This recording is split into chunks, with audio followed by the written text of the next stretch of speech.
आज हमारा lecture number 2 है ऑल्टरनेटिंग करंट का। ध्यान से समझना है। लास्ट क्लास में मैंने आपको क्या बताया था, ऑल्टरनेटिंग करंट का क्या काम होता है, पहला। दूसरा मैंने दिखाया होगा कि कैसे I is equal to I naught sine omega t represent किया जाता है और E is equal to E naught sine omega t represent किया जाता है। उसके अलावा जो मैंने आपको बताया होगा वो लीडिंग और लैगिंग का कॉन्सेप्ट बताया होगा कि कब कोई वेव लीडिंग होता है और कब कोई वेव लैग करता है। इसी जगह पे आके मुझे लगता है शायद मैंने लास्ट क्लास पे आपको छुट्टी दिया होगा। आज की क्लास में हम लोग दो बहुत इंपॉर्टेंट कॉन्सेप्ट सीखने वाले हैं। एक को बोलते हैं मीन और एवरेज वैल्यू ऑफ एसी और दूसरा होता है root mean square value of AC. RMS value and I mean value कितना होता है, यानी एवरेज वैल्यू कितना होता है। अब पहले तो मुझे ये समझ में आना चाहिए साहब कि ये सर एवरेज वैल्यू होगा क्यों और व्हाट इज आरएमएस वैल्यू। तो आरएमएस वैल्यू खैर बाद में समझेंगे, पहले तो हम ये समझ रहे हैं कि भाई मीन वैल्यू हम लेंगे क्यों। मीन वैल्यू इसलिए लेंगे, इस ग्राफ को अगर आप ध्यान से देखिएगा तो आपको उसका अंडरस्टैंडिंग होगा कि why we are taking mean value या एवरेज वैल्यू। अब देखिए ये इस प्रकार से एसी का ग्राफ चलता है, ये इस प्रकार से एसी का सिग्नल है। अभी यहां पर इसका एम्पलीट्यूड इतना है, थोड़ी देर के बाद इसका एम्पलीट्यूड इतना होगा, थोड़ी देर के बाद इतना, फिर थोड़ा और आगे बजाएगा, फिर इसका पीक वैल्यू आएगा, फिर पीक के बाद ये धीरे धीरे छोटा होना स्टार्ट होगा और धीरे धीरे फिर इस प्रकार से ये वैल्यूज जो है इसकी एम्पलीट्यूड की स्मॉल होती चली जाएगी। अब यहां से अगर आपसे कोई पूछे कि एक हाफ साइकिल में आपको कितना करंट मिला, तो आप तो बताएंगे कि time t is equal to फलाने सेकंड में इतना मिला, फलाने सेकंड में इतना। जैसे जैसे टाइम बढ़ता जा रहा है वैसे वैसे आपके करंट की वैल्यू फ्लक्चुएट कर रही है। अगर ऐसे फ्लक्चुएटिंग करंट आपको मिलेगा तो आपका ये बल्ब फ्लक्चुएट करेगा। फ्लक्चुएटिंग करंट या फ्लक्चुएटिंग वोल्टेज से आपका जो ये फ्लिकर है, ये जो आपका बल्ब है, ये फ्लक्चुएट करने लग जाएगा, बिकॉज करंट से ही हीट प्रोड्यूस होता है और उसी हीट से आपको कलर दिखाई दे रहा है। तो अगर वो जो वैल्यू ऑफ करंट ही अगर चेंज हो रहा होगा तो फिर ये फ्लिकरिंग करता हुआ आपको दिखाई देगा, जो कि आपको दिखाई देता नहीं है। इसका मतलब कहीं ना कहीं यहां पे कोई एक कॉन्सेप्ट छुपा हुआ है जो हम लोग एक्चुअली बोल रहे हैं एवरेज, पर एक्चुअली वो एवरेज है नहीं। मतलब हम लोग जो दिखा रहे हैं एसी वो इस तरह का, पर एक्चुअली में हमें जो मिल रहा है वो ऐसा है नहीं। हमें क्या मिल रहा है, इन सारे वैल्यूज का एवरेज जो करंट होता है वो हमें प्रोवाइड होता है। इसलिए हम एक टॉपिक पढ़ रहे हैं, उसका नाम क्या है, मीन और एवरेज वैल्यू ऑफ एसी। तो आप हेडिंग डालें मीन और एवरेज वैल्यू ऑफ एसी। इसे हम बोलते हैं मीन और average value of AC, alternating current का मीन या एवरेज वैल्यू। यानी एक हाफ साइकिल में कितना एक्चुअल करंट हमें मिल रहा है, that is only called as average current of an AC या average value of an AC.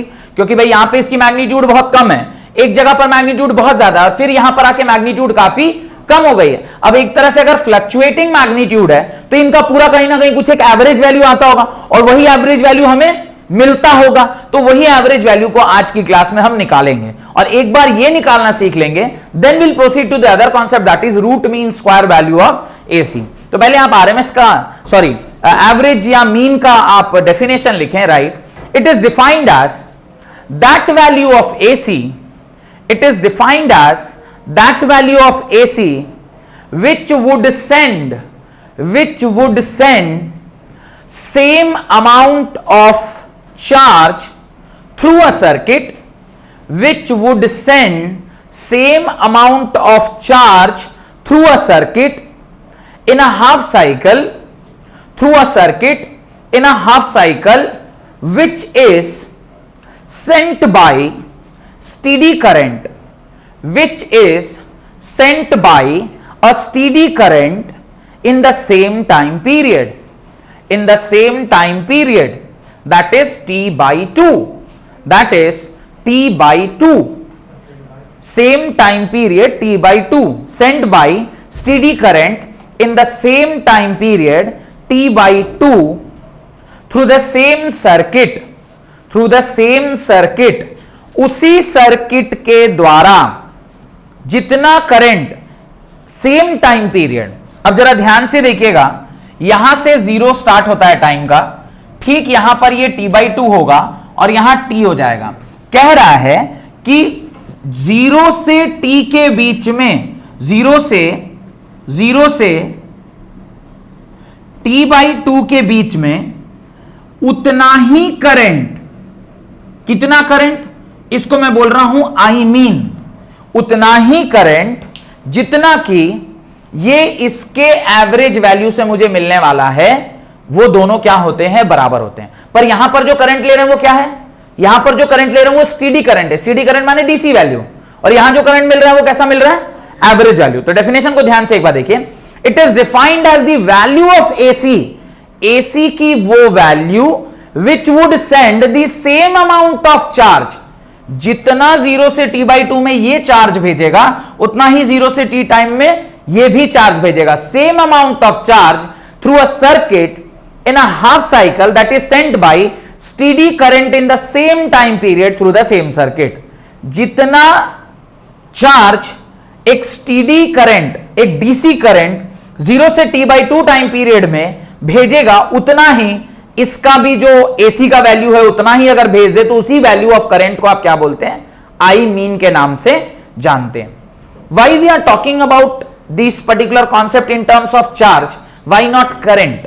आप करंट के टर्म्स में क्यों नहीं बात करें, क्योंकि डायरेक्टली आप करंट के टर्म्स में कोई रिलेशनशिप स्टैब्लिश नहीं कर सकते, लेकिन अगर आपने समय को फिक्स कर दिया तो चार्ज की वैल्यू क्या होती है, dq/dt is equal to current and charge is equal to i/dt के बराबर होता है। टाइम अगर आपने फिक्स कर दिया तो करंट की वैल्यू निकल के आ जाएगी, नहीं आ जाएगी। तो आपने चार्ज फिक्स कर दिया, टाइम फिक्स कर दिया, तो जो वेरिएबल था वो क्या था, करंट, करंट आपका फिक्स होके आ जाएगा। तो कह रहा उतने ही समय में 0 से t/2 समय में जितना चार्ज एक डीसी सर्किट इधर से उधर फ्लो कराएगा एक सर्किट में, उतना ही चार्ज 0 से t/2 टाइम पीरियड में एसी सर्किट भी एक जगह से दूसरी जगह फ्लो कराएगा। वो जितना चार्ज है उसी को हम क्या बोलते हैं, Q, that charge is only known as Q। और उसको जब आप टाइम के साथ डिवाइड कर दीजिएगा तो जो हमें करंट मिलेगा उसको हम क्या बोलेंगे, आई मीन करंट बोलेंगे।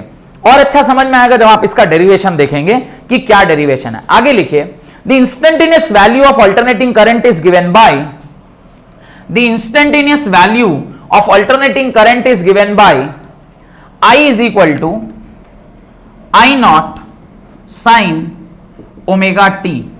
ये हमने लास्ट क्लास में भी पढ़ा था कि I is equal to I0 sine omega t होता है। Next line, I is equal to I0 sine omega t. Next line में लिखिए, the AC changes continuously with time, the AC changes continuously with time. AC की जो value है वो continuously time के साथ क्या करती जा रही है, वैरी करती जा रही है। AC is changing continuously with time, time के साथ वो वेरी कर रहा है, फुल स्टॉप।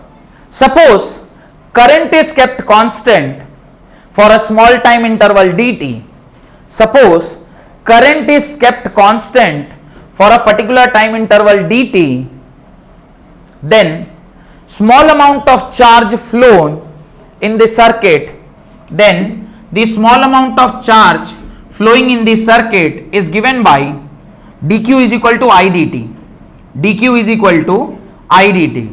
तो इसके जगह पे आप क्या लिखोगे, dq is equal to I0 sin omega T dt। तो उस छोटे से समय के लिए जो चार्ज सर्किट में फ्लो होगा उसे आप क्या लिखेंगे, dq is equal to idt, और इस dq को आप क्या लिखेंगे, I0 साइन ओमेगा टी के बराबर। ये बात तक अगर आपको कोई डाउट है तो बताइए। नहीं, अब मुझे क्या करना है, दोनों सर्किट के लिए चार्ज कैलकुलेट करना है। तो सबसे पहले मैं स्टीडी के लिए चार्ज कैलकुलेट करता हूं। स्टीडी के लिए चार्ज कैलकुलेट करने के लिए मैं इसे 0 से Q चार्ज तक लेके जाता हूं, और चूंकि ये टाइम का फंक्शन है तो इसे 0 से t/2 तक लेके जाता हूं। कोई दिक्कत, क्योंकि आपको अल्टीमेटली क्या करना है, चार्ज को ही तो बराबर करना है। यहां का चार्ज इसके चार्ज के जिस टाइम पे बराबर होगा सेम टाइम पीरियड पे, वहीं पे जो करंट की वैल्यू, जितनी करंट की वैल्यू इसकी होगी उतनी ही करंट की वैल्यू इसकी भी हो जाएगी। यही डेफिनेशन में आपने ये लिखा है ना, दोनों में जब चार्ज का वैल्यू सेम होगा in the same time interval 0 से t/2, तो जितना करंट यहां फ्लो कर रहा होगा उतना ही करंट यहां पर भी फ्लो करेगा। यहां पर जो करंट होगा उसको IDS बोलेंगे, यानी आई स्टीडी करंट बोलेंगे, और यहां जो करंट फ्लो कर रहा होगा उसको क्या बोलेंगे, एवरेज करंट बोल रहे होंगे। तो वो तभी होगा जब दोनों का चार्ज आप बराबर कीजिएगा। पहले चार्ज निकालिएगा तब ना चार्ज बराबर कीजिएगा। तो अभी हम लोग क्या कर रहे हैं, we are trying to calculate the charge. आप चार्ज को निकाल रहे हैं, अभी dq को इंटीग्रेट किया तो ये तो qs आ गया, इधर तो कोई इशू नहीं है। इस साइड आइए, आई नॉट कांस्टेंट था बाहर आ गया, साइन ओमेगा टी dt, इसको आपने इंटीग्रेट किया 0 से t/2 के बीच में, qs is equal to I naught, sine omega t का जो इंटीग्रेशन होता है मेरे ख्याल से वो minus cos omega t by omega, ये आएगा 0 से t/2 के बीच में। ये तो आपको समझ में आ रहा होगा, कोई दिक्कत? qs is equal to I naught, आप ऊपर नीचे क्या रख दो, लिमिट रख दो। मैं माइनस ओमेगा बाहर निकाल लेता हूं, आपके पास क्या बच जाएगा, कॉस ओमेगा टी, और इसको आप 0 से t/2 के बीच में क्या कर दो, ये लिमिट पुट कर दो। qs is equal to minus I naught by omega cos, ये ओमेगा टी रखूं या थीटा रख दूं, बात एक ही है, ओमेगा टी रखें या थीटा, खैर टाइम का टर्म है तो ओमेगा टी के टर्म्स में ठीक है, omega into t/2 minus cos of 0, यहां तक तो कोई इशू नहीं है। ओमेगा का वैल्यू मैंने लिखवाया था क्या कुछ, omega is equal to 2 pi by, याद करिए 2 पाई बाई कैपिटल टी, तो ओमेगा के जगह मैं 2 पाई बाई कैपिटल टी लिख देता हूं, तो इसे मैं लिख रहा हूं 2 पाई बाई कैपिटल टी। कैसे लिखवाया था ध्यान है ना, omega is equal to 2 pi mu, और omega is equal to 2 pi into 1 by time period, omega is equal to 2 pi by T. और अगर ऐसे चाहेंगे तो आप ऐसे भी लिख सकते हैं, 2 पाई इंटू फ्रीक्वेंसी कितना होता है 50, तो ये क्या आ जाएगा 100 पाई के बराबर। आप दोनों में से जो भी लिखें, चूंकि मुझे टाइम से टाइम कैंसिल करना है तो इसलिए मैं सीधे लिख देता हूं। अब QS इज इक्वल टू क्या हो गया, QS इज इक्वल टू आया minus Q not by omega, ये क्या हो जाएगा cos of pi minus cos 0 कितना होता है 1 के बराबर। यहां तक कोई दिक्कत है तो बताइए, कॉस पाई की वैल्यू कितनी होती है, cos pi is -1, -1 this is -2, तो जो वैल्यू है उसको आप इसके नीचे, मैं नीचे और नहीं जा रहा हूं, ऊपर लिख रहा हूं यहां पे, ये यहां तक लिख लिए। चलिए इसको उतारिए तो फिर मैं लिखता हूं, ये मेरे को ऊपर थोड़ी सी जगह चाहिए क्योंकि इसके नीचे मेरे को लगता है कैमरा में आ नहीं रहा होगा यहां तक, है ना, तो इसलिए मेरे को ऊपर ही लिखना चाहिए। जल्दी जल्दी लिख लीजिए, कॉस पाई -1, और फिर इस प्रकार से जब हम इसे सॉल्व करेंगे फटाफट आंसर आ जाएगा। हाँ, QS is the steady current of I, CD current नहीं, चार्ज, हम लोग चार्ज निकाल रहे हैं ना, और चार्ज को ही तो क्या करना है, बराबर करना है, तो वही चार्ज को हम लोग क्या करेंगे, बराबर कर देंगे। चलिए जल्दी जल्दी लिखिए, जल्दी जल्दी लिखिए इसको, राइट। मेरे ख्याल से इसमें कहीं कोई डाउट नहीं होना चाहिए, बस एक ही रिप्लेसमेंट आया है कि ओमेगा के जगह मैंने 2 पाई बाई कैपिटल टी लिखा है, इसलिए ताकि ये क्या हो जाए, कट जाए। काटने के लिए बस कॉस ओमेगा की जगह पे 2 पाई बाई टी लिखा, पाई से पाई कैंसिल, टी से टी कैंसिल हो गया, पाई से 2 से 2 कैंसिल, कॉस पाई -1, यहां पे आप लिख सकते हैं कॉस पाई की जो वैल्यू होती है वो किसके बराबर होती है, -1 के बराबर होती है। यहां तक अगर आप लिख लिए हैं, एटलीस्ट पहला 2 लाइन तो जरूर लिख लिए होंगे, यहां तक थोड़ा सा मिटा ले रहा हूं, ठीक है। चलिए अब जरा ध्यान से देखिए, QS को अब आप क्या लिख सकते हैं, ध्यान से देखिए, minus omega naught I by omega, I naught by omega, यहां पे आप लिखेंगे -1 QS is equal to minus I naught by omega into -2, minus minus plus, QS is equal to 2 I naught by omega. This is the amount of charge flowing in the circuit where I naught is what, I naught is the peak value of current, ये peak value of current होता है ना, I naught is the amplitude of this particular wave, I is equal to I naught sin omega t में I naught क्या होता है, maximum value of that particular wave, जो भी वेव के बारे में आप बात कर रहे हैं, तो ये आ गया QS is equal to 2 I naught by omega। यहां तक मेरे ख्याल से आपको कोई डाउट नहीं होना चाहिए। नहीं नहीं, ऐसे तो कैंसिल होगा, मतलब आप तो अजीब बायो कहें क्या, हाँ हाँ, इसलिए ऐसा सवाल पूछा आपने। देखिए हंसने वाला हंस भी रहा है। अभी कहीं लिखा है, अगर मान लीजिए साइन ऑफ 20 डिग्री और नीचे 2 लिखा है, तो क्या 2 से 2 काट देंगे, नहीं कटेगा ना, जैसे ये नहीं कटेगा तो ये कैसे कट जाएगा, बात समझ नहीं, तो ऐसा डाउट, खैर चलिए अच्छा है, हो सकता है बहुतों के मन में ऐसा डाउट हो सकता है, पर आपने पूछ लिया। हाँ हाँ, नहीं नहीं नहीं, ऐसे अंदर कॉस के अंदर फंक्शन थीटा है ना, थीटा को ओमेगा से कैसे काटेंगे, नॉट पॉसिबल, आप उसको नहीं काट सकते। ठीक है, तो यहां तक अगर आपने लिख लिया है तो इसके बाद का मैं ये जो डेरिवेशन उसको मिटा रहा हूं, इसको मैं मिटा रहा हूं। चलिए अब जरा ध्यान से देखिए, according to definition, according to definition, definition क्या कहता है, डेफिनेशन क्या कहता है बताइए। डेफिनेशन कहता है जितना चार्ज एक स्टीडी करंट में फ्लो करेगा उतना ही चार्ज किस में फ्लो करना चाहिए, उस एसी सर्किट में, दोनों सेम समय में। तो टाइम दोनों का फिक्स है 0 से 2/2 एंड चार्ज दोनों का सेम है, तो जो करंट एसी का आता है उसे ही हम क्या बोलते हैं, आई मीन हम लोग कहते हैं। तो अभी मैं यहां पे लिखता हूं QAC, QAC क्या होगा, IAC इंटू टाइम, यहां पर टाइम की वैल्यू कितनी है T/2। चलिए QAC को आप क्या लिख सकते हैं, QAC is equal to I mean, AC को मैं क्या लिख रहा हूं, मीन, क्योंकि उसी एसी को तो मीन बोलेंगे, क्योंकि एसी में उतने ही समय में उतना ही चार्ज फ्लो कराने वाला जो करंट है उसको क्या बोलेंगे, मीन, इनटू T/2।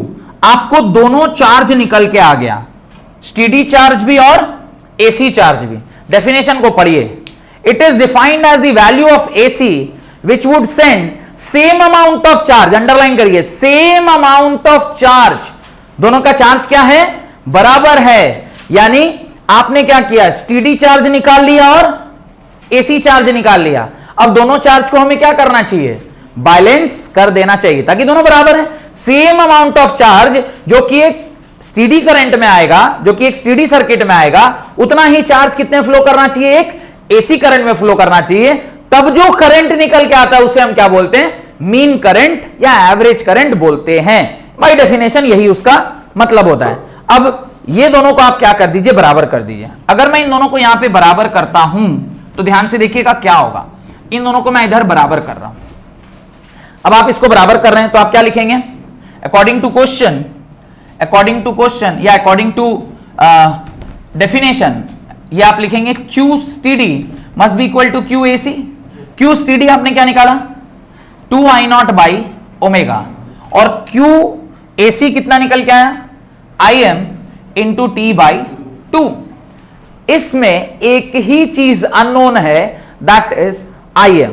आप उसको क्या कर दीजिए, पुट कर दीजिए, 2I0 by omega into T/T is equal to किसके बराबर, IM के बराबर। IM ही तो हमें निकालना है ना, टॉपिक क्या लिखा है, मीन या एवरेज वैल्यू ऑफ करंट। अब 2I0 इंटू 2/T, ओमेगा के जगह कहना है राइट 2π, ओमेगा के जगह पे क्या मैं, ओमेगा टी के जगह पे क्या मैं 2π लिख सकता हूं, अभी थोड़ी देर पहले करके दिखाया था। Omega is equal to 2π/T, तो omega T is equal to 2π। मैं इसके यहां से क्या कर रहा हूं, रिप्लेस कर रहा हूं, तो ओमेगा टी के जगह मैंने क्या लिख दिया, 2π रख दिया। IM is equal to 2I0 into 2/2π, 2 से 2 cancel, IM is equal to 2I0 by pi के बराबर। IM is equal to 2I0 by pi माने 22/7 या 3.14, जो भी पुट करिए। IM अगर कैलकुलेटर है आपके पास तो जरा 2 को 3.14 से डिवाइड दीजिए, 2 डिवाइडेड बाई 3.14 संभव है, 0.637, 0.637 I0 निकल के आ रहा है। क्या निकल के आ रहा है, 0.637 I0। ये क्या है, the average current flowing through a AC circuit जो मैंने पहले यहां पे बनाया था, that is 63.7% of the peak value I0। इन सब का जो एवरेज, वो जो डायग्राम अभी थोड़ी देर पहले मैंने आपको बना के दिखाया था, यहां पे इस तरह का डायग्राम बनाया था ना, जहां पे इस तरह से ये सारा वैल्यू जो है वो वेरी कर रहा है, तो इसके जगह पर जब आप इसका एवरेज निकालेंगे, देख रहे हैं ना यहां ये सबको प्लस करके एवरेज निकालेंगे, प्लस करने के लिए तो अपन इंटीग्रेट किए, तो जब इसका एवरेज निकालेंगे तो क्या निकल के आ रहा है, I mean is equal to 0.637 I0, मतलब I mean by I0 is equal to 0.637 is equal to 0.637 दोनों साइड 100 से मल्टीप्लाई कर दीजिए तो परसेंटेज आ जाएगा Im by I not into 100 is the percentage of current जो आएगा 63.7%, यानी Im is 63.7% of the peak value. Peak value क्या निकल के आया था? What was the peak value? जो हाईएस्ट पॉइंट पे था इसका कितना परसेंटेज? इसका 63.7% he is the average value of the current. इसको बोलते हैं I mean, this is the mean value of the current. ये बात समझ में आ गई? इसका डेरिवेशन जब आप लोग अगर एग्जाम देते वो सब्जेक्टिव वाला, तो ये डेरिवेशन में पूछा जाता है, derive the relationship between mean value of current and the DC, वो जो average value, peak value, I not और आई एम के बीच में एक रिलेशनशिप आपको स्टैब्लिश करने को कहा जाता था पहले जब आप सब्जेक्टिव एग्जाम दे रहे थे। अभी ऑब्जेक्टिव है, ऑब्जेक्टिव में क्या पूछ सकता है? तो आपसे पूछेगा what is the percentage, definition पूछ लेगा, क्या रिलेशनशिप है, क्या चार्ज को बराबर करते हैं या करंट को बराबर करते हैं, तो चार्ज इज द पैरामीटर जिसको आप बराबर करते हैं। डेफिनेशन 4 दिया रहेगा, उसमें से बेस्ट डेफिनेशन क्या है आई एवरेज को डिफाइन करने का। इस प्रकार से आपको ऑब्जेक्टिव में सवाल पूछा जा सकता है, पर डेरिवेशन का पता होना बहुत जरूरी है और परसेंटेज बहुत इंपॉर्टेंट है कि what is the percentage. 63.7% I peak का, पीक वैल्यू ऑफ करंट का 63.7% ही जो वैल्यू है वो डीसी का, डीसी में अगर मतलब कह रहा है उतना चार्ज अगर डीसी में भेजा जाता, यानी स्टेडी सर्किट में भेजा जाता, तो मात्र 63.7% ही आपका करंट फ्लो कर रहा होता जी पीक वैल्यू का, मतलब उसका यही है। तो 63.7% आपको ध्यान रखना चाहिए। अब अगर करंट में 63.7% का रिलेशनशिप है तो वोल्टेज में भी कितना रिलेशनशिप आएगा? एग्जैक्टली इतना ही आएगा। तो अगर यहां तक आपने डेरिवेशन कर लिया है तो उसके नीचे 2 लाइनें ऐड करिए, right. Mean value of AC I am, mean value of AC I am is 63.7% of the peak value of AC. Mean value of AC IM is 63.7% of the peak value of AC I naught. I naught क्या है? Peak value of AC. Peak value of AC current का कितना percentage? 63.7% ही आपको average value मिलता है। और यही reason है कि हम लोग जो वोल्टेज यूज करते हैं दैट इज 220 वोल्ट। आप हमेशा यही देखते होंगे 220 वोल्ट, पर एक्चुअली हम लोग 220√2 वैल्यू क्या करते हैं? लेते हैं कहां से? सिस्टम से। 220√2 मींस 360 वोल्ट के आसपास हम लोग करंट से खींचते हैं, पर यूज कितना करते हैं? 220, because this is the RMS value and what we use is the average value. हम लोग एवरेज वैल्यू यूज करते हैं। तो ये हम लोग पढ़ेंगे, इसका डेरिवेशन हम लोग देखेंगे, अभी चिंता नहीं करनी है। आगे लिखिए, आगे लिखिए, I naught over a half cycle, over a half cycle, full stop. अब मुझे बताइए कि अगर आपसे कोई बोले बताओ average value of current in complete cycle कितना होगा, तो आंसर क्या होगा? Very good, 0। चूंकि ऊपर क्या है? पॉजिटिव, नीचे क्या है? नेगेटिव। ऊपर 63% और नीचे 63%। ओवरऑल एक साइकिल में एवरेज वैल्यू कितना निकल के आएगा? 0 निकल के आएगा। तो उसके नीचे नोट डाल के इस बात को लिखें, in a complete cycle of AC, in a complete cycle of AC, the mean value of AC will be 0. In a complete cycle of AC, the mean value of AC will be 0. Mean value कितना होगा AC का? 0 निकल के आएगा। एक पूरे cycle में mean value of AC कितना निकल के आता है? 0 निकल कर आता है। ये बात समझ में आ गई? मेरे ख्याल से डेरिवेशन भी समझ में आ गया होगा। दोनों के चार्ज को आपने सेपरेटली निकाला और निकालने के बाद दोनों को क्या कर दिया? बैलेंस कर दिया। और जैसे ही आप उसे बैलेंस करते हैं वैसे ही आपका वैल्यू निकल के आ जाता है। वहां पर एक ही अननोन रहता है आई एम, बाकी सारे को एक जगह ले जाइए। आपने उसको सॉल्व किया, आई एम की वैल्यू आ गई 2I0 बाई पाई, और 2 बाई पाई को जब आप डिवाइड करते हैं तो जो वैल्यू निकल के आती है दैट इज 0.637, दैट इज 63.7%। उसके नीचे एक और लाइन लिखिए, in the same way mean value of alternating EMF, नहीं नोट नहीं है, जिस तरह से आपने करंट निकाला ऐसे ही जो mean value of alternating EMF, E M जो होगा वो भी कितना होगा? E naught into twice of E naught by pi, या E M will be equal to 0.637 E naught के बराबर, और ये ई एम ही क्या है, this is only E average, this is only E average, या इसी को ई मीन दोनों के नाम से आप जानते हैं। EMF, E is denoted for EMF, यानी जिस प्रकार से हाफ साइकिल के लिए आपने एवरेज करंट निकाला, अगर हाफ साइकिल के लिए एवरेज वोल्टेज निकालिएगा तो रिलेशनशिप में कोई परिवर्तन नहीं होता। क्यों? करंट और वोल्टेज में क्या अंतर है? करंट और वोल्टेज में कांस्टेंट का ही तो अंतर है, दैट इज आर। आप वहां पे एक आर से मल्टीप्लाई कर देंगे तो वो तो कांस्टेंट का कांस्टेंट ही रह गया। आपके पास रिलेशनशिप में परसेंटेज में कोई परिवर्तन नहीं आएगा, क्योंकि जब आप परसेंटेज निकालेंगे तो जो भी ऊपर की वैल्यू वो नीचे वाली दोनों आपस में क्या हो जाएंगे, कैंसिल आउट। तो आर आर भी अगर लिखे होंगे तो वो क्या हो जाएगा, कैंसिल हो जाएगा। तो परसेंटेज में कोई डिफरेंस नहीं आता। हेडिंग डालिए, रूट मीन स्क्वायर, क्या चीज, in the same way mean value of alternating EMF EM is equal to 2 E naught by pi, that is EM is equal to 0.637 E naught, और ये क्या है, E average या E mean इसको हम लोग बोलते हैं। This is called as E average या E mean इसको बोलते हैं। मेरे ख्याल से ये बात समझ में आ गई होगी। डन। हेडिंग डालें, रूट मीन स्क्वायर या RMS value of AC, root mean square या RMS value of AC, AC का RMS वैल्यू। अब हम लोग RMS क्यों निकालना चाहते हैं? RMS इसलिए निकालना चाहते हैं क्योंकि ध्यान से देखिएगा तो समझ में आ जाएगा। Root mean square value of AC, alternating current, root mean square value of AC। अब एक कंप्लीट साइकिल के लिए जो एवरेज वैल्यू थी वो क्या निकल के आ गई, कंप्लीट साइकिल के लिए I mean for a complete cycle, यानी टाइम टी से, time t is equal to 0 से लेकर time t is equal to capital T तक जो वैल्यू आपकी निकल के आई वो आई मीन कितना हो गया, 0 हो गया।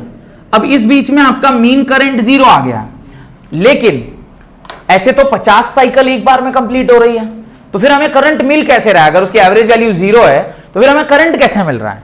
तो फिर हमें कौन सा करंट मिल रहा है? एसी से जो हमें करंट मिलता है वो कौन सा करंट है? That is IRMS।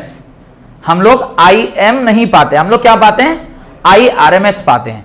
इसलिए जब कभी भी आपको पीक वैल्यू दिया जाए तो पीक वैल्यू को सबसे पहले किसमें कन्वर्ट करना चाहिए? IRMS में। किसी भी AC सर्किट के सवाल में जो सवाल एक्चुअली सॉल्व होगा वो हमेशा कैसे सॉल्व होगा? IRMS की वैल्यू से। मैं एक आध न्यूमेरिकल कराऊंगा जिससे आपको ये आइडिया लगेगा कि AC सर्किट का सवाल ऑलवेज कैसे कैलकुलेट किया जाता है? IRMS की मदद से ही कैलकुलेट किया जाता है। लिखिए, it is defined as the value of alternating current, it is defined as the value of alternating current AC over a complete cycle. It is defined as the value of alternating current AC over a complete cycle which would generate the same amount of heat, which would generate the same amount of heat in a given resistor, that is generated by steady current in the same resistor, that is generated by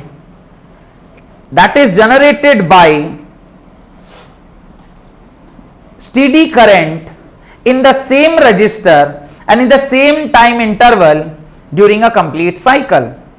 मैं वापस से definition को फिर से एक बार पढ़ रहा हूं। It is defined as the value of alternating current over a complete cycle which would generate the same amount of heat। दो वर्ड को तो अभी अंडरलाइन कर लीजिए। एक, ये कंप्लीट साइकिल के लिए है। दूसरा, यहां पर हम किसको इक्वेट कर रहे हैं? सेम हीट को। हीट किसके अक्रॉस? तीसरा वर्ड रजिस्टर के अक्रॉस। तो तीन चीजें यहां पर अंडरलाइन आपको मैं करने बोल रहा हूं। एक, ये पूरे साइकिल के लिए, मीन किसके लिए था? सिर्फ हाफ साइकिल के लिए, ये फुल साइकिल के लिए, पहली बात। दूसरी बात, ये हीट कंपेयर करके होता है, वहां पे क्या कंपेयर कर रहे थे? चार्ज कंपेयर कर रहे थे। तीसरी बात, यहां पर जो हम लोग ले रहे हैं जिसके अक्रॉस हीट रेडिएट होगा, वो जो डिवाइस है वो क्या है? या वो जो एक इलेक्ट्रॉनिक सर्किट का पार्ट है वो क्या है, दैट इज रजिस्टर। ये तीन बातें इंपॉर्टेंट है। Which would generate same amount of heat in a given register that is generated by steady current in the same register and in the same time interval during the complete cycle, in the same time interval during the complete cycle. अब जरा ध्यान से देखिए, मैं इस बार दोनों circuit बना देता हूं।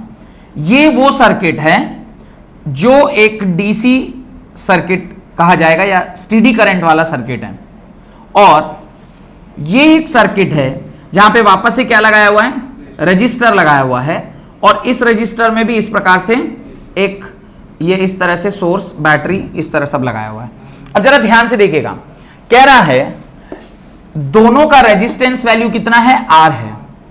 इसके अक्रॉस जो हीट पैदा हो रही होगी, ये हीट होगा स्टेडी हीट, इसके अक्रॉस जो हीट पैदा हो रही होगी ये होगा एसी हीट।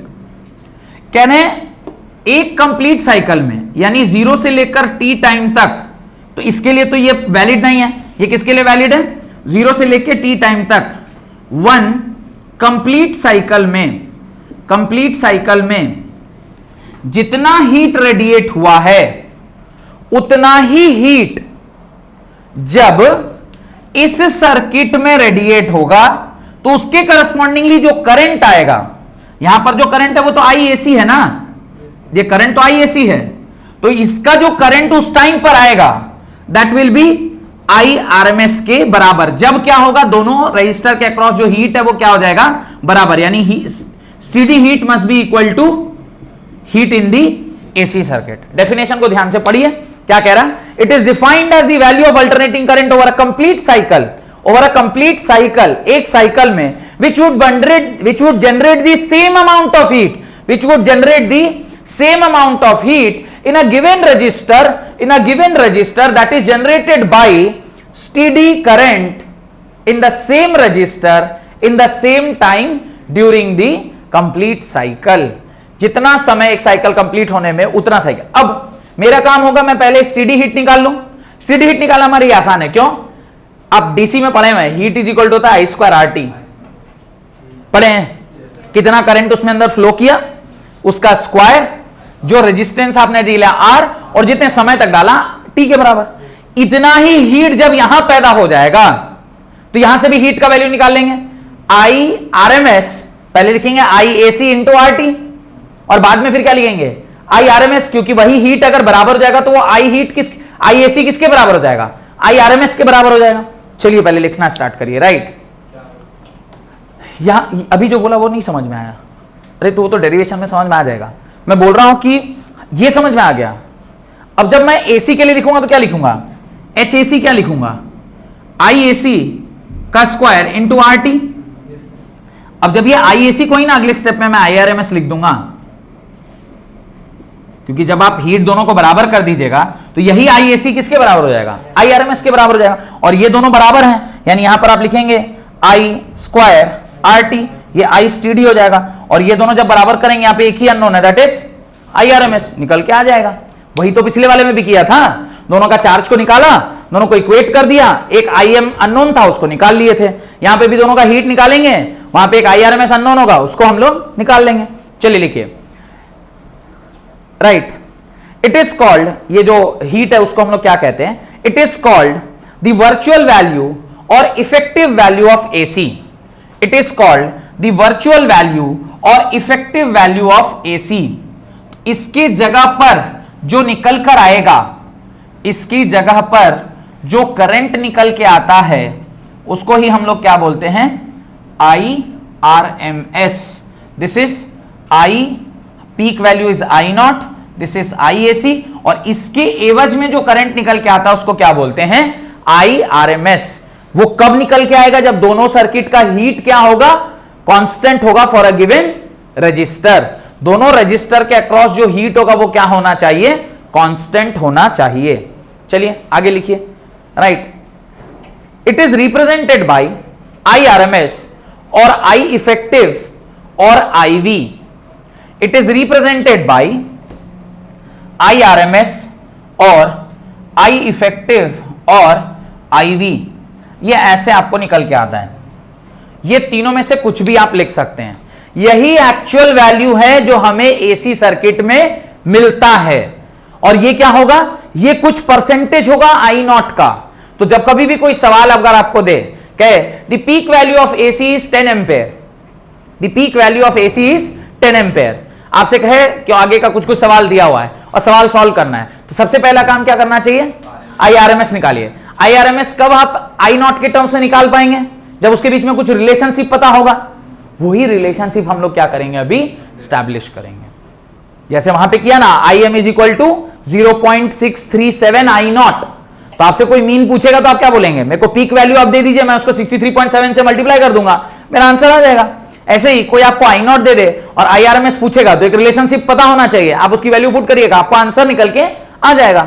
चलिए, तो वही डेरिवेशन आप लिखिए, right. Instantaneous value of AC, instantaneous value of AC, ये दोनों सर्किट बनाए हैं, ये सर्किट नहीं बनाए, ये दोनों सर्किट जरूर बना लेना चाहिए, क्योंकि जिस टाइम यहां पे करंट जो IRMS है वो एक्चुअली इस टाइम दोनों का जब हीट बराबर होता है तो उतना ही करंट जो इतने फ्लो कर रहा है वही IRMS के बराबर होता है। तो ये सर्किट आपको ना थोड़ा आइडिया देगा कि क्या है। वैसे अभी तो पूरा डेरिवेशन करेंगे तो आपको तो पूरा ही आइडिया निकल समझ में आ जाएगा कि क्या हो रहा है। ये तो लिख लिया होगा IRMS, ये डायग्राम बनाए नहीं, ये भी नहीं बनाए, चलिए बनाइए, जल्दी जल्दी बनाइए, ये बनाइए।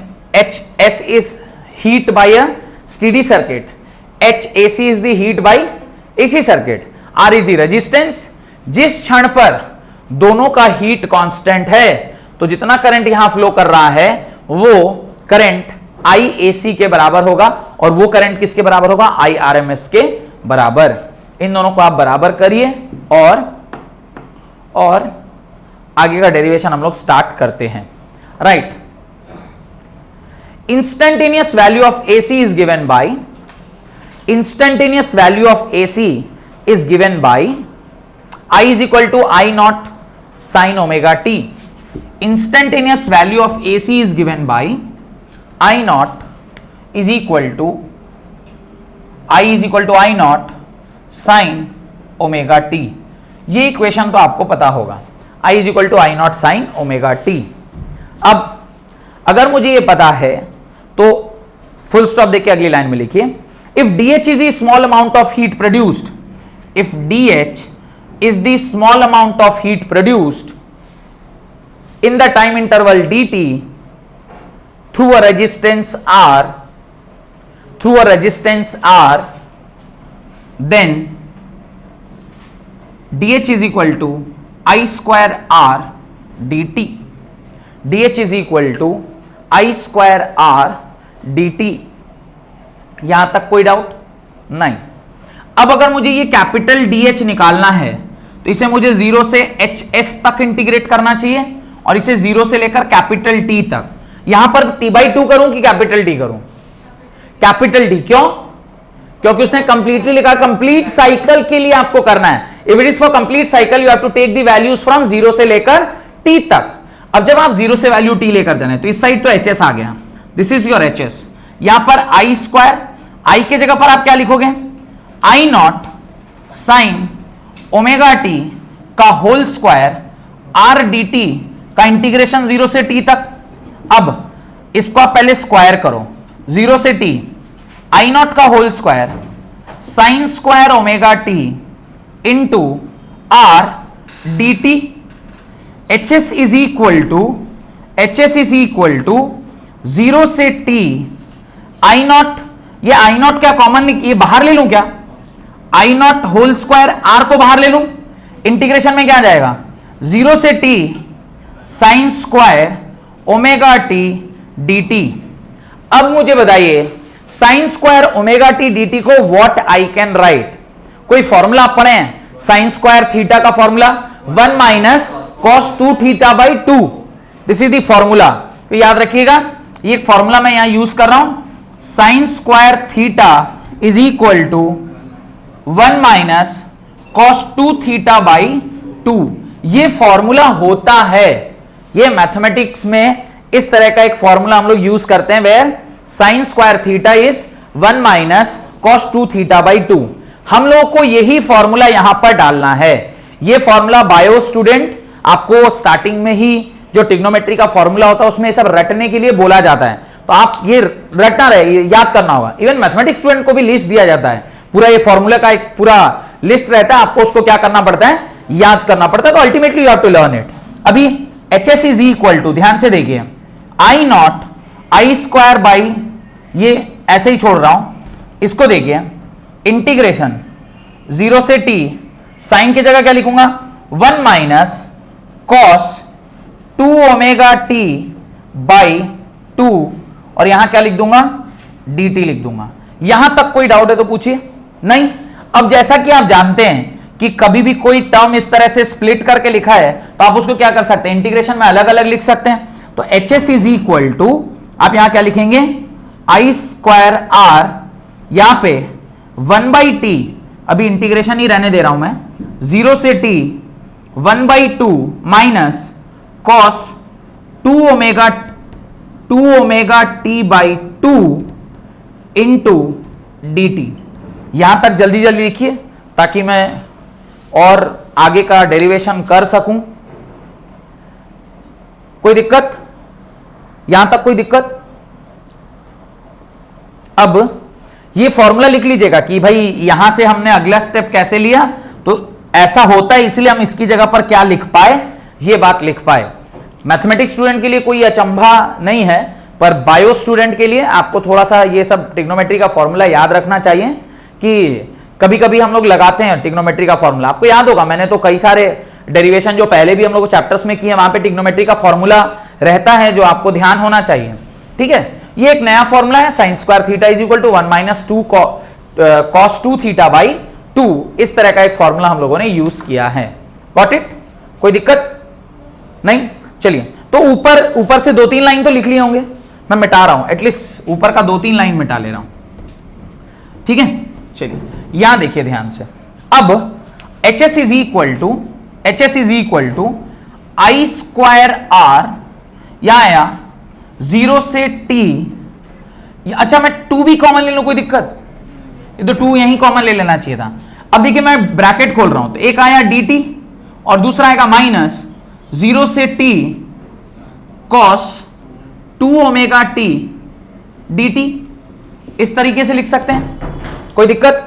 अब ध्यान से देखिए, H S is equal to I square R, I naught square R by 2, dt का इंटीग्रेशन क्या होगा, t होगा, ये एक्चुअली होगा t, और ये कहां से कहां जाएगा, t से 0, माइनस, मुझे बताइए cos 2 थीटा का जो वैल्यू है, पहले तो उसको इंटीग्रेट करके बताइए क्या होता है, तो इसका वैल्यू क्या आएगा, minus sine 2 omega t by 2 omega होगा, क्योंकि ओमेगा तो तब होता है ना, कांस्टेंट जो भी वैल्यू होती है उसको वहां ले लेते हैं, 0 से लेकर कहां तक, t तक, cos 2 ओमेगा का minus sine 2 omega by 2, minus sine होता है कि नहीं, माइनस साइन नहीं होता। चलिए अब अगले स्टेप पर देखते हैं, H S is equal to I square R by 2, ये क्या होगा, कैपिटल T माइनस, इसमें आप वैल्यू पुट करेंगे, sine of 2 omega into capital T, 1/2 omega बाहर ले रहा हूं, ठीक है, 2 omega into capital T minus 0, तो साइन ऑफ 0 इज 0, इसलिए इसको और नहीं लिख रहा। ठीक है, अब जरा इसके नीचे मैं थोड़ा सा बोर्ड और फर्दर साफ कर रहा हूं, ये लिख लिया होगा आप लोगों ने, अब छोड़ो। अब देखिए, तो डेरिवेशन है तो साथ साथ करते चलिए, 2h is equal to I square R into T minus, यहां पे देखिए 2 पाई की जगह आप क्या लिख सकते हैं, ओमेगा टी की जगह क्या लिख सकते हैं, ओमेगा टी की जगह क्या लिख सकते हैं, 2 पाई लिख दीजिए, 1/2 omega into sine of 2 into 2 pi, sine 4 pi, 0 होगा क्या, साइन 2 पाई क्या होता है, 2 पाई माने 360, sine 0 is 0, sine 360 is 0 and multiple of 2 pi is 0 only, तो ये वाला पूरा टर्म क्या हो जाएगा, 0 हो जाएगा, तो ये वाला पूरा टर्म क्या हो गया, 0 हो गया। तो H S is equal to क्या निकल के आया, I naught square R by 2 into T, this is the value of steady current. Steady current क्या आ गया, I naught square R T by 2, ऐसा निकल के आ गया, ये आपका स्टीडी करंट आ गया। लेकिन हमें तो सिर्फ स्टीडी करंट से मतलब नहीं है, हमें तो अभी क्या निकालना होगा, HAC भी निकालना होगा। AC में कितना हीट डेवलप होगा, तो उसके नीचे यहां तक कर लेने के बाद यहां लिख दीजिएगा ब्रैकेट में sin 4 पाई 0 होता है। sin 4 पाई किसके बराबर होता है, 0 के बराबर। sin 4 पाई नहीं, आप ऐसे लिखिए sin 2n पाई का वैल्यू क्या होता है, 0। ये जनरल एक्सप्रेशन है sin 2n पाई, where n can be anything, 1 2 3 4 नहीं, 2n का मल्टीपल जो भी 2 इंटू कुछ भी होगा उसका वैल्यू क्या हो जाता है, 0 हो जाता है। यहां तक समझ में आ गया, कोई डाउट नहीं। उसके नीचे आप लिखें इफ IRMS इज, यहां तक लिखिए, जल्दी जल्दी लिखिए, यहां तक लिख लीजिए जल्दी जल्दी। समझ में आया ना, कोई ऐसा स्टेप जो नहीं समझ में आया? एक छोटा सा भूल मेरे से हुआ है, यहां पर एक और ब्रैकेट बनना चाहिए, है ना, क्योंकि ये इस तरीके से चल रहा है ना, यहां पर एक ब्रैकेट चलना चाहिए था साइड बाय साइड, क्योंकि ये कॉमन लिए थे ना हम लोग, तो ये ऐसे ब्रैकेट एक चलना चाहिए था।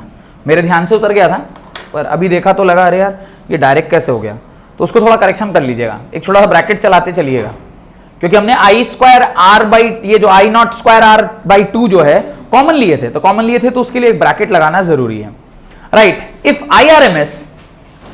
IRMS is the RMS value of alternating current and HAC is the heat produced by, if IRMS is the RMS value of alternating current and HAC is the heat produced by RMS current, then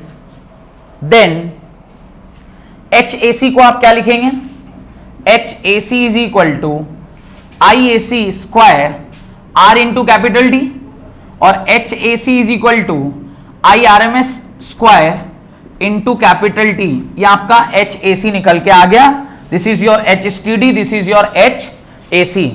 अभी आप क्या करेंगे, 1 और 2 को आप क्या कर देंगे बराबर, क्योंकि बाई डेफिनेशन क्या लिखे हुए हैं आप देखिए, आपने RMS का क्या डेफिनेशन लिखा है, आपने RMS का डेफिनेशन लिखा हुआ है कि RMS वैल्यू ऑफ करंट वो करंट है जब स्टीडी सर्किट में और AC सर्किट में same amount of heat produce हो during the same time interval. और यहां पे टाइम इंटरवल क्या है, for a complete cycle, that is 0 से लेकर T तक। तो इन दोनों हीट को आपको क्या करना चाहिए, अब बराबर कर देना चाहिए। बराबर करने के लिए मुझे जगह चाहिए, मैं मिटा रहा हूं, मिटा लूं, चलिए। अब इन दोनों को आपको क्या करना है, बराबर करना है। मैं ऊपर के 3-4 लाइनें मिटा रहा हूं, एक्सेप्ट दीज 2 डब्बास जो मैंने बनाया है, मैं सारी चीज मिटा रहा हूं। अब दोनों को बराबर करना है, HTD is equal to HAC। CD कितना है, I not square RT by 2 is equal to IRMS square RT। अब यहां R cancel, IRMS whole square is equal to I not whole square by 2, IRMS is equal to under root I not whole square by 2, that is I not by root 2। यहां तक कोई doubt, कोई doubt है तो पूछिए।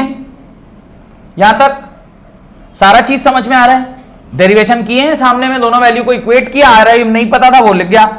Next step में देखिए, IRMS is equal to, can I write 1 upon root 2 into I not, लिख सकते हैं क्या, 1 अपॉन रूट 2। कैलकुलेटर अगर आपके पास हो तो 1 को 1 पॉइंट, रूट 2 का क्या वैल्यू होता है 1.414, डिवाइड दीजिए 1.414। अगर किसी के पास कैलकुलेटर है तो डिवाइड देकर देखिए 1.414 क्या आता है, 0.707 आ रहा है क्या, एग्जैक्टली उतना ही आएगा, 0.707 I नॉट। यानी IRMS is 70.7% of, IRMS is 70.7% of what, the peak value of current. और यहीं पे क्या फैक्टर आ रहा है, रूट 2 का फैक्टर आ रहा है। मैंने क्या बोला था, ERMS जो हम लोग मिलता है वो E नॉट का क्या होता है, रूट 2 टाइम्स होता है। अभी थोड़ी देर पहले लिख के दिखाया था, हमें जो 220 मिल रहा है दैट इज एक्चुअली 220 रूट 2, वो रूट 2 टाइम्स मल्टीप्लाई होकर हमें मिलता है, क्योंकि हम लोग RMS यूज करते हैं। इन ऑर्डर टू गेट 220 हमें 220 रूट 2 मल्टीप्लाई करना पड़ेगा, यानी हमें लेके कितना आना होगा, हमें एक्चुअल पीक वैल्यू कितना लेके आना होगा, 220 रूट 2 मल्टीप्लाई करके, तब उसमें से √2 कैंसिल होगा तो हमें क्या मिलेगा? 220 मिलेगा। इसलिए जब हम पोल से खींच के लाते हैं तो वो क्या वैल्यू लाते हैं? दैट इज 220 √2 डिवाइडेड बाई √2, क्योंकि अगर करंट में डिवीजन है तो फिर ERMS में भी डिवीजन आएगा, √2 कैंसिल हो जाएगा, तब आपको क्या मिलता है? 220 मिलता है। तो 220 वोल्ट डायरेक्टली नहीं मिलता, आप वहां से लगभग आप मल्टीप्लाई करिए, 220 इंटू √2 करिए, जरा देखिए तो कितना आ रहा है, 360 के आसपास आना चाहिए। 220 इंटू √2 करिए, कैलकुलेटर है? नहीं है कैलकुलेटर? 220 इंटू √2 करिए कैलकुलेटर से, 220 इंटू √2, मैं एग्जैक्ट वैल्यू आपको बता देता हूं कि कितना हम लोग वहां पोल से लेकर आते हैं। 220 इंटू √2 311.08, इतना वोल्ट हम वहां से खींच के लाते हैं तो हमें 220 मिलता है। क्यों? अभी समझ में आएगा। ये वैल्यू लिख लिए यहां तक। अच्छा देखिए, अभी मैंने ये लिखा है IRMS बाई I0 इंटू 100 अगर कर देंगे तो ये कितना होगा? 70.7% होगा, नहीं होगा? यानी पीक वैल्यू का IRMS कितना होता है? 70.7%, और पीक वैल्यू का I मीन कितना होता है? 63.7%। ये दो वैल्यू अब आपके दिमाग में सेट हो जाना चाहिए कि over a complete cycle the actually what we get is 70.7% of the entire current. जो करंट आप लेकर आते हैं वो 70.7% है। अगर आप चाहते हैं कि मेरे को I0 मिले तो आपको जो पीक है उसी को क्या कर देना पड़ेगा? बढ़ा देना पड़ेगा, तब ना आपको IRMS मिल पाएगा, पीक वैल्यू मिल पाएगा। समझ रहे मैं क्या बोल रहा हूं? यही मैंने यहां पे किया है। अगर मुझे T20 बोल रहा हूं 220 चाहिए तो मेरे को इस वैल्यू को ही इतना बढ़ा देना होगा ताकि इससे जब मैं लेकर घर आऊंगा तो मुझे इसका मिलेगा कितना? 70%। इसका 70% निकालिएगा तो एग्जैक्टली कितना आएगा? 220 आएगा। 70% ऑफ दिस विल बी 220। तो आप इतना लाइएगा तब ना, मतलब ऐसे समझिए कि आपको एक 20 लीटर का जार है और उसमें एक छेद हुआ है, आपको घर पानी लेकर आना है। आप कह रहे हैं कि 15 लीटर पानी मेरे को घर पहुंचना चाहिए। अगर तुम भरे ही 15 लीटर हो तो रास्ता में आधा तुम गिराते हुए आओगे तो तेरे पास तो 10 लीटर चाहे 12 लीटर बचेगा। लेकिन तू 20 लीटर लिया होगा तो रास्ता में मान लीजिए 5 लीटर बह गया तो घर कितना पहुंचेगा? 15 लीटर। अगर आपको चाहिए 220 तो आपको लेना कितना होगा? 220 √2 लेना होगा, ताकि उसका जब 70% लें तो आपको क्या आ जाए? उतना आ जाए जिससे आपका सारा अप्लायंसेस काम करे। इसलिए जब हम पोल से खींच के लाते हैं वो 220 नहीं लाते, हम क्या लेके आते हैं? 220 √2 लेकर आते हैं, ताकि जब घर पर वो पहुंचे तो 220 वोल्ट ही आपको मिले। ये बात समझ में आ गई? ये पीक वैल्यू का कॉन्सेप्ट है, पीक वैल्यू और आरएमएस के बीच में रिलेशनशिप जो मैंने अभी आपको समझाया। यहां तक कोई दिक्कत है? एक स्टेटमेंट उसके नीचे लिखें, we can conclude that the RMS value of current is 70.7% of peak value of current. The RMS value of current is 70.7% of peak value of current. Peak value of current. Similarly, जैसा कि आपने current में देखा, ERMS क्या होगा? ERMS will be E0 by √2. तो peak value किसके बराबर होगा? ERMS इंटू √2 के बराबर। यही चीज मैंने यहां लिखा है। If you want this to be 220, ये अगर आप 220 चाहते हैं तो इसको क्या करना होगा? 220 √2 मल्टीप्लाई करना होगा, तो ये 311.08 होगा, तब ना आपको क्या मिलेगा? 220 मिलेगा। यही बात मैं समझाने की कोशिश कर रहा था। तो E0 is the peak value. We never get peak value. हम उसको या तो एवरेज मिलता है नहीं तो आरएमएस मिलता है। एवरेज मिल नहीं सकता क्योंकि एक एवरेज में क्या हो जाएगा? 0 हो जाएगा। तो हम जो यूज करते हैं वो क्या यूज करते हैं? आरएमएस वैल्यू यूज करते हैं। Got it? यहां तक मेरे ख्याल से आपको समझ में आ गया होगा। बहुत बहुत धन्यवाद आज की क्लास अटेंड करने के लिए। ठीक है।